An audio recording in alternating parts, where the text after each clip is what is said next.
on the phone. It is a pleasure to welcome Scott Anderson, longtime war correspondent and author of the new Lawrence in Arabia, War, Deceit, Imperial Folly, and the Making of the Modern Middle East. Welcome to the program, Scott. Thanks, Sam. Pleasure to be here. So your book has gotten really tremendous reviews in just about every major publication. So congratulations on that. And it is the result of as far as I can tell, 4 years of extensive research. It's about 4.5 years I've been working on this project, and everyone seemed to like it except the Wall Street Journal, which dogged me. So well, I got to be honest with you, it's pretty rare that I dig into that. So all right. Well, with that said, now there obviously T. Lawrence is a fairly well-known figure, or at least has been, obviously portrayed famously in the movie Lawrence of Arabia. Why write this book? Well, I've always been fascinated by Lawrence. I saw the movie, as a kid, and was always fascinated by him as a figure. And over the years of having spent a lot of time reporting from the Middle East, if you get into any sort of deep conversation with anyone in the Middle East, invariably what comes up is that all the troubles started in World War I, and especially with the carving up of the region at the end of World War I at the Paris Peace Conference. And the more I became interested in trying to find out the kind of historical background of why the Middle East looks the way it does today, I realized that Lawrence was this great vehicle for personalizing that and explaining it, because he was at the center of so much that happened in that region. And you also sort of tell this story of how the modern Middle East was developed through three other characters as well. William Yale, an American, Aaron Aronson, a Zionist, and a German spy, Kurt Prüfer. Am I pronouncing that? Yep, that's right. Yeah, because what I wanted to do was to sort of to personalize and to show the different historical forces that were at work in the Middle East at the time. And the amazing thing about the Middle East, and this is why I think using these four is a great vehicle for doing that, is that this was in the midst of World War I, and certainly for the European powers, virtually all their attention was focused on what was happening in the British and French case on the Western Front. So, but at the same time, there was another whole war theater in the Middle East, and so because it was such a secondary war front, it gave men like Lawrence and Prüfer and Yale and Aronson tremendous freedom to sort of improvise and to act as freelancers with very little adult supervision. So what you ended up seeing was these rather ordinary men, and all the four men who are the principal characters, they were all in their late 20s, early 30s, but they ended up having a profound and outsized influence on the Middle East of today. I want to talk about how each one, what they represent in terms of those forces that converged here. But let's just start with what was what we know as the modern Middle East. What was it prior to World War I? It was all controlled by the Ottoman Empire. And the Ottoman Empire had been in a state of decline probably for the previous century, famously known as the sick man of Europe.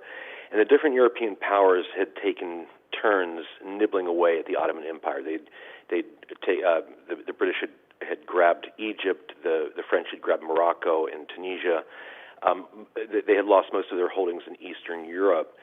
But say from modern-day Turkey all the way down through the Middle East, including Iraq and the whole Saudi Arabian Peninsula, was still controlled by the Ottomans. And so let's go through these characters and to the extent that you can, obviously. But do you just give us a sense of which of what forces they represented, starting with William Yale, the American? Yeah, William Yale. He was this fallen aristocrat. He was actually this kind of a scion of the American Gilded Age, and his family had lost their entire fortune virtually overnight in a financial panic. He shipped out to the Middle East just before the war as a local agent for the Standard Oil Company of New York.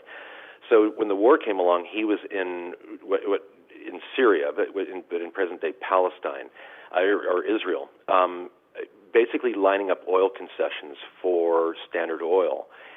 When the Americans came into the war in 1917, he then became the only American field intelligence officer in the entire Middle East, while still on the payroll of Standard Oil. Yes. Convenient that. Now, no, but let me ask you this: was there a sense at that time? I mean, were there a lot of representatives from oil companies? I mean, was there a sense at that time that the Middle East was going to become was so important in terms of oil reserves that it did become? I mean, because I think people forget that in as late as 1950s, the United States was the biggest producer of oil in the country. I mean, the world.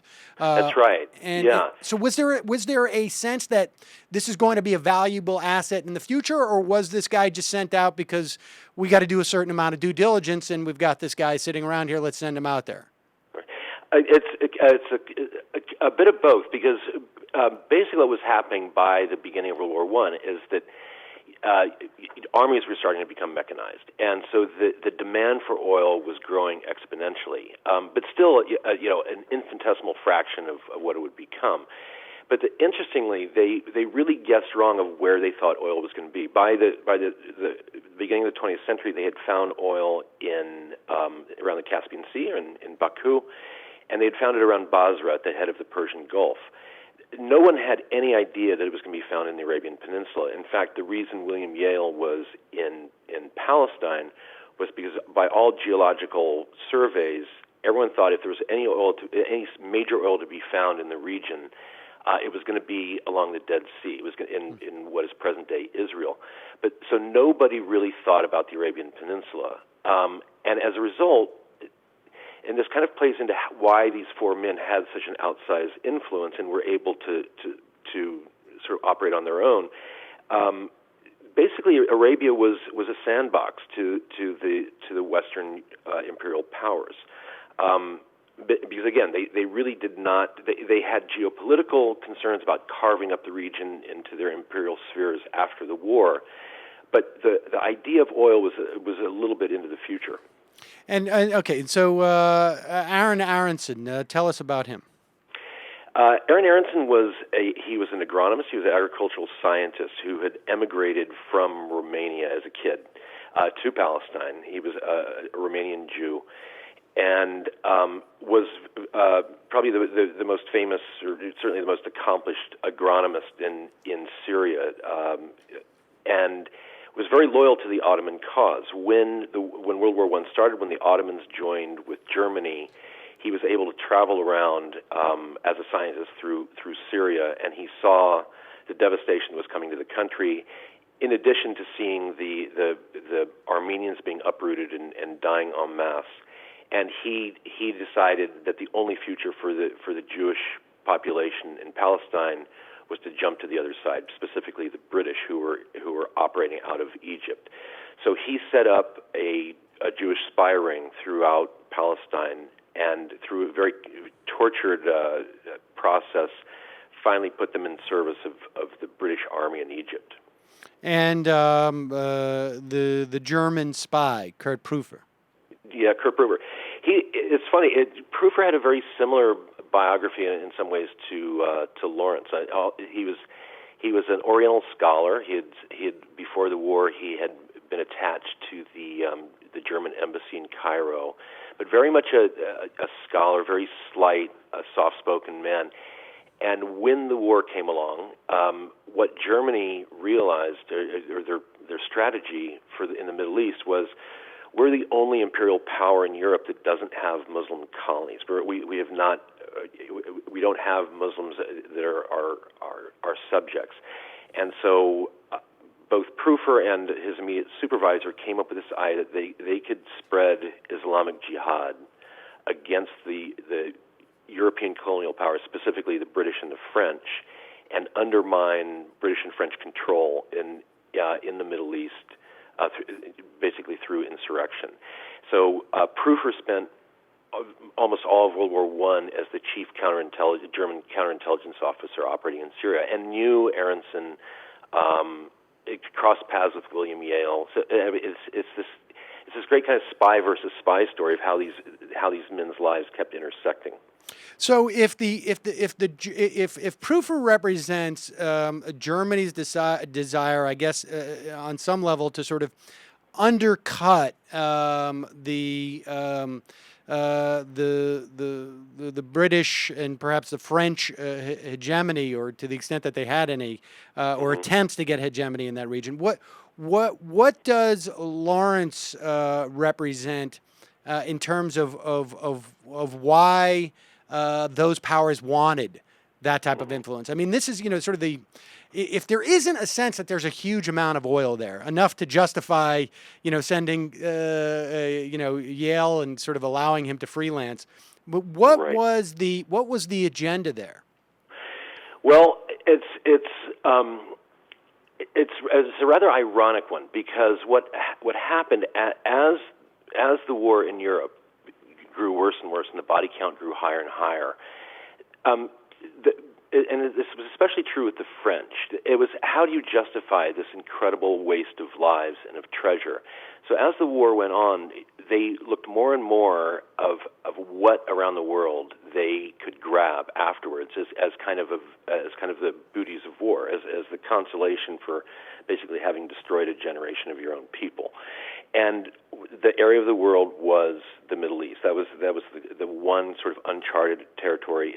If you start carving up the Ottoman Empire, all those lands come up for grabs. And so really what it was this kind of outdated, by that point, this outdated notion of fashioning territorial empires. So the British grabbed Iraq and Palestine. The French grabbed what is now Lebanon, which was part of Syria, and they grabbed Syria also. So it was this idea of like carving things up. Why Lawrence is so pivotal, and he is the central character to the book, is that he was a British military intelligence officer attached to Cairo.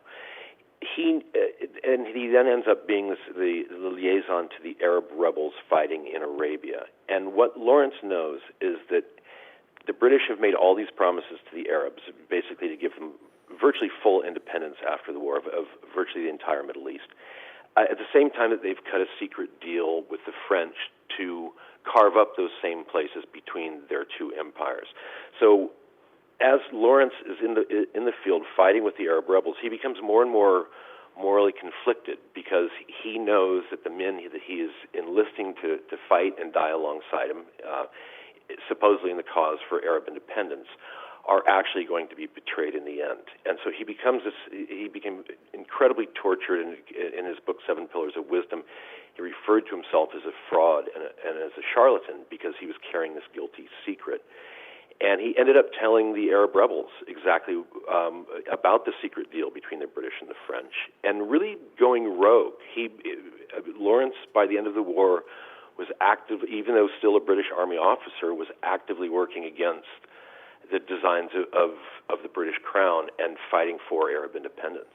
And that agreement was the Sykes-Picot agreement. Right. And I want to go back.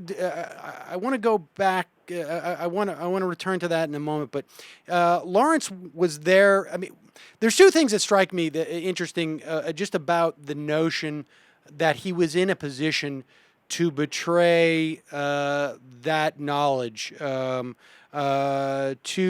the, I guess it was to the Emir Hussein, who was the leader of the Bedouin tribes at the time.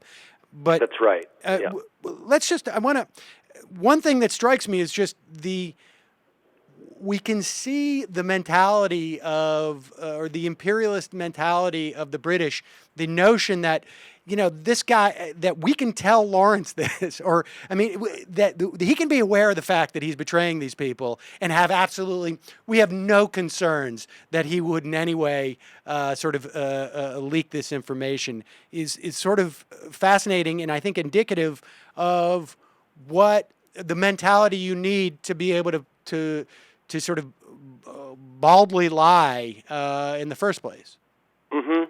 And the interesting thing too with Lawrence, because really he technically committed treason by in a time of war to divulge to a third party a secret agreement between two other factions, two warring partners. That's by any definition that is treason.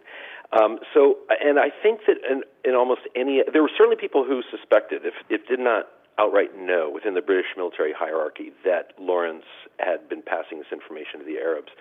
But the interesting thing with the British, and I do think they were unique in this, is they really did hold to this old-fashioned notion that their word was their bond. A man's honor had all to do with about sticking to your promises. And so there were actually a lot of people in the British hierarchies who were aware of how this betrayal was going to play out at the end of the war. And even if they didn't have any great sympathy for the Arabs, and certainly Lawrence had a sympathy for the Arabs, there was this collective sense of kind of revulsion at what the British government was doing.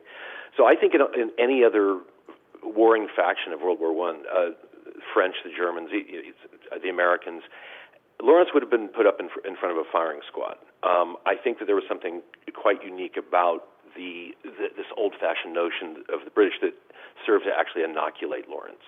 And so, I mean, let's talk about Lawrence too in terms of just what it was about him that sort of propelled him, both in terms of how successful he was as a military leader, and also what compelled him in some ways to. I mean, was it simply that notion of honor, that he knew that he was lying to these people that he had befriended, or was there something in his background that sort of allowed him to sort of transcend this notion that he was from the civilized world and he was sort of dealing with the natives? Right. I think much more the latter. Lawrence he had studied at Oxford. He was an archaeologist, and he had gone out about 4 or 5 years before the war started to an archaeological dig in northern Syria. And he developed this kind of an instant affinity for Arab culture, and maybe today we would call it going native. But he really studied the way the local clan and tribal structure worked in a way that just didn't happen at that time among Westerners in that part of the world. So he developed a really deep understanding of how that society worked. And so 5 years on, when the war has started and he is sent as this liaison officer to join with the rebels in Arabia, he, far more than any other British officer, it was a small handful of British officers who were involved in this project, he intuitively grasped how to wage war, how to recruit a rebel army among the Arabs, and how to wage war. Interestingly, too, his background at Oxford. He even as a child, he was fascinated by medieval military history, and he had this encyclopedic knowledge of the 14th, 15th century battles. And in Arabia, the war in Arabia in the early 20th century looked an awful lot like war in Europe in the 14th century, in the same way that it's war at its most primal. It's like who you attack, when you attack them, is dependent on water, on forage for your animals, on these very basic things. So Lawrence understood how to wage war there much better than a typical trained military officer who understood modern warfare concepts, because it was not modern warfare there. So he really became the chief battlefield commander in Arabia, and I think the more he assumed that role, the more this moral conflict grew in him. Again, he was in battle after battle, seeing men dying all around him, and knowing that the overwhelming odds were it was all going to be for naught at the end. Right, knowing that they were dying for a cause, they were dying in the name of something that he knew was inevitably not going to happen. Absolutely, and fought mightily to try to forestall that or to head it off, including going to the Paris Peace Conference as a representative of the Arabs. And he had this odd. He was still a British officer, but he was acting as a liaison for Hussein and his son Faisal at the Paris Peace Conference, and he fought he so persisted in trying to prevent this imperial dividing up of the Middle East between the British and the French, and trying to get people to stand to the promises that had made by the Arabs, that ultimately the British government just got rid of him. It prevented him from continuing on at the Paris Peace Conference, and he was just mustered out. So the betrayal was complete. And when he goes to Paris to represent the Arabs, I mean, what does that mean? In other words, what were the aspirations of these people? Because he was an aide to Hussein's son, to Faisal Right. Hussein, and Hussein was the leader of the Bedouin tribes.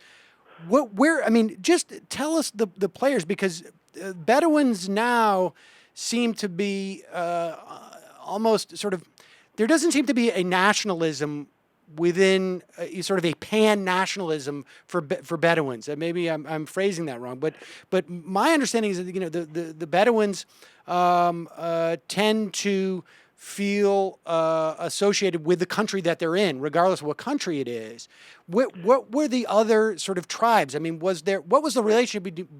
Did everyone perceive of themselves as Bedouins, as Arabs? I mean, how did people self-ID, and what they were trying to liberate themselves from the Ottoman Empire, but where were the fault lines that existed at that time? Right. Well, it wasn't just Bedouins. With King Hussein in what was called the Hijaz at the time, which is western Saudi Arabia today. A lot of the fighters were Bedouins, but it was also local tribes that would not have considered themselves Bedouins. And then, as the revolt spread north into Syria and what present-day Jordan, they also got a lot of followers from them and from Iraqis. So it really became this kind of pan-Arab movement. So it wasn't just Bedouins, so certainly people from principal cities like Damascus or Aleppo in Syria or Baghdad in Iraq probably had a much stronger sense of Arab nationalism and a desire for Arab independence, more than what we would call the primitive Bedouin tribes that coming out of Arabia. So it really did become it was kind of a vast umbrella of people who both wanted to get out from under the Ottoman rule, but also wanted to have nothing to do with the colonial powers when it was over. And there was a piece, and I want to sort of turn a little bit to sort of the aspect of this, how the modern Middle East was a direct result of the French and the British sort of slicing and dicing. Right. But there was a piece I read today in the Atlantic Wire, arguing by Nick Danforth, arguing that the Middle East problems are not a function of those borders, because all borders are arbitrary on some level, but that it was more a function of the agendas that were at play at that time, where the different, I guess, sects and the different sort of ethnicity or religious sects within the Arab world were sort of militarized and hyped as a way of I guess working towards creating the forces that they want. I mean, in some level, you said that the Germans were looking to increase the notion of jihad as a way of undercutting the French and the British. And it seems that the French and the British and the Russians, the Germans, were all sort of playing on these different sort of divisions within the Arab world and enhancing them in some way, to further whatever geopolitical goals they had. Well, yes, that is true, but it's kind of a two-part answer. I think you cannot separate what happened at the end of the war from what's happening today, because on the one level, it's kind of a philosophical level. I think what grew out of that and out of that period when it was divided up between the imperial powers is this view that still holds throughout the Arab world, is that they were betrayed by the West. And I think what you've seen for the past century is a culture, the Arab culture, that largely defines itself by what it is opposed to, whether it is anti-imperialism, anti-Zionism, anti-Western influence. And that is a direct result. I think you see the philosophical seeds of that planted right at the end of World War I. On a more practical level, what happened at the end of the war? Let's take the example of Iraq. Iraq was a totally artificial creation. And people who knew a little bit about Iraq, Lawrence being one, Gertrude Bell being another, they warned the British what was going to happen if you threw essentially the Kurds and the Sunnis and the Shia all together in one country, because just beyond those sectarian lines, you have all these tribal lines and caste lines and clan lines. And they are, number one, they're going to be resistant to any sort of Western, i.e. Christian, control. But what's going to happen, because this is a kind of a pre-nationalistic state, once you get outside of the cities, is that people's first loyalties are to their clan and to their tribe. And we saw that play out in Iraq over the last 10 years. There were people, just about 10 years ago today, who were warning the Bush administration what was going to happen. And it was a replay of the warnings that the British were being told in 1919. And the British had a revolt that killed 1,000 British soldiers and some 10,000 civilians. It broke out all along tribal lines. And that's kind of what's happened in Iraq.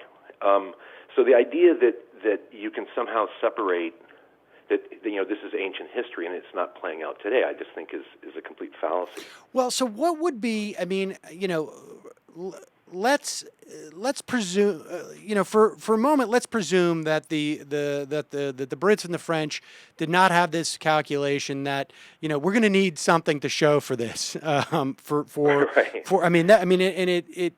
It's also sort of just a fascinating question as to whether or not that had currency at that time. I mean, I imagine that was sort of one of the last opportunities for that to have any sort of real currency domestically. Look, half your family may have the males in your family may have died on the front, but we control Egypt with no sort of obvious benefit to the citizen. But I mean, in an alternate universe where, and I don't know how we get to that alternate universe, but presume for a moment that calculation wasn't made, that how would it have played out with these different sort of forces in the Arab world? How would it be different today had not those arbitrary lines, or maybe they weren't arbitrary. Maybe they were arbitrary to the extent that they were negotiated, and maybe different parties felt the imperialist powers felt they had different benefits. But had those artificial borders not been imposed, what would be different today, or what would the history have been up to this point? Right. My theory would be, not the golden era that some, certainly some Arabs, historians seem to believe would have happened. I think things would have been messy anyway, because what you had was this vast empire, the Ottoman Empire, falling apart, and these different groups of people suddenly being free. And Lawrence never had any illusions that somehow this vast area of the Arab world was going to somehow unite into this cohesive one nation. But I think ideally what would have happened, and certainly this was Lawrence's conception of what was going to happen going forward, was that the different groups of people and tribal affiliations, or on a larger level. I mean, there's layer upon layer of kind of tribal affiliation, and the idea is that as the world was economically progressing, and that these tribal units would join together out of mutual benefit, mutual need, economic need. And that gradually, what you would have is a knitting together of not out of coercion, but out of a mutual benefit. The other element that was thrown into this, of course, was the Balfour Declaration, which was this idea of encouraging Jewish emigration into Palestine.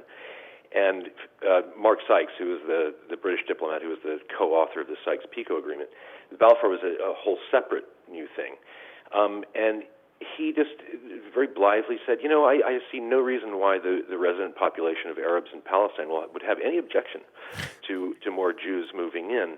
So it was decision upon decision like that happened at the time that no one really gave much thought to, that just continue to echo down today. And of course, I think has led to what I feel is a political stunting in the whole region. It kind of goes back to this idea I mentioned of that it tends to be a part of the world that constantly defines itself by what it's against, rather than what it's for.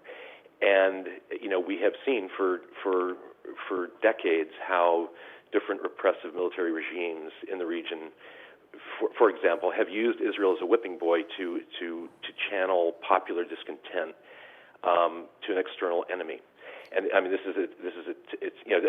Bashar Assad was doing this just last year when he was, busing Palestinian refugees to the Golan Heights to get them shot at, and as a way to sort of deflect away from the popular discontent with his rule. So I think all these things have kind of come together just to create a morass. And I think what we're at today, kind of veering away a little bit from your question of how it all would have turned out, but I think what we're seeing now, and I'm really quite confident of it at this point, what we're seeing now is a final sort of disintegration of those artificial lines that were imposed 100 years ago. And you've already seen it in Iraq. Iraq today, I mean, no American government official will admit it, but it's essentially 3 countries now. So is Libya. Libya has fallen back into the 3 enclaves that existed under the Ottoman times. And that process of disintegration, I think, is just going to continue to spread. I think you're likely to see a further disintegration in Syria. Ironically, the one country that was a completely artificial creation, which was Jordan, at least for the moment, is the most stable. But that could end at any moment too. I mean, it's fascinating. I mean, I think this notion of the Arab world defining itself as what it's not is, I mean, I guess just to sort of restate what you're saying to make sure that I'm clear, is just this notion that it in some ways retarded a natural evolution of people coming together and working based upon shared interests that were positive interests, as opposed to a shared interest that being a defensive one. And it's That's right. If I understand you correctly, then we're going to have to go through a period of disintegration, and the more that the West can take itself out of that equation, particularly when it rebuilds, the better. Right. Yes. I mean, I think what is, if you look at the American involvement, and it goes all the way back to the Paris Peace Conference in that region, and they basically, after Woodrow Wilson gave a lot of highfalutin talk about the rights of self-determination and independence and everything, he basically acquiesced to what the British and French wanted. America has always been cast into this, and then of course the United States inherited the whole chessboard as we became a superpower. Some would say an imperial power. So we're kind of constantly cast into this reactive role in the region, and constantly, just like the British and French, engaging in, to my mind, just gross wishful thinking based on ignorance. just to go back to Iraq for a second. I mean, remember how we were all told, that we are, Iraq is going to be a Western tutored democracy, and it's going to act as a beacon for the rest of the region. And then a few years later, they send Condoleezza. The Bush administration says, "Oh, democracy in the region. That's what's going to turn everything around the Middle East." So they send Condoleezza Rice to Cairo to preach about the spread of democracy, and that idea gets tossed aside when they finally realize, well, you talk about democracy in this part of the world. It's not the Western technocrats who hang out in Boston or at the embassy cocktail parties. It's the Muslim Brotherhood, it's Hamas, it's Hezbollah. So I just think we have been and continue to be just utterly sort of at sea of how to respond, and even more so how to channel any initiatives in the area. I mean, I think it's. And if I follow what you're saying, the idea that in the context of elections, the winners are Hamas or the Muslim Brotherhood, this is a direct function to that definition of themselves as not the West. That's right. That's absolutely right. And I think we've been very, very slow to understand that. Well, we should also say that the equation's a little bit different now too, because there are interests that the interests have changed a little bit in terms of the fact that there's our oil is underneath their sand. That's right. That's right. And I think if you look at Syria right now, people talk about, we should have done something a year ago, when the progressives would have had a chance to take over before everything got radicalized. Well, I mean, is that really true? I mean, I feel we heard the same thing about Libya. It's like, because you see the same talking heads on CNN or who are talking at Harvard, and it's like we have to empower this moderate opposition. Iraq, it started with Iraq too, and in all these places we're going to become these little U.S.-friendly democracies out there. And I mean, I think at least the Obama administration is being somewhat honest. They frankly have no clue of what's coming in Syria. I mean, is there a Western-style democracy that could possibly take root there? Seems doubtful. I mean, we just don't know. So we were just kind of constantly cast into this reactive role of and responding to events that we can very little control, because we are seen as, I mean, if we go through with airstrikes or any sort of military intervention in Syria, and not that I'm actually personally opposed to it necessarily, but you can see that on one level this is exactly what Bashar would love to have, because then he can tar his opposition as American lackeys.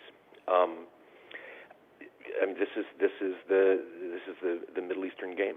Indeed. Well, Scott Anderson, the book is Lawrence in Arabia: War, Deceit, Imperial Folly, and the Making of the Modern Middle East. Thank you so much for your time today. We'll put a link to the book on our on Majority.fm. Like I say, it's getting great reviews, short of the Wall Street Journal, which I think is probably helps as much as the good reviews, at least in these quarters. So appreciate your coming on today. Oh, my pleasure, Sam. Thank you.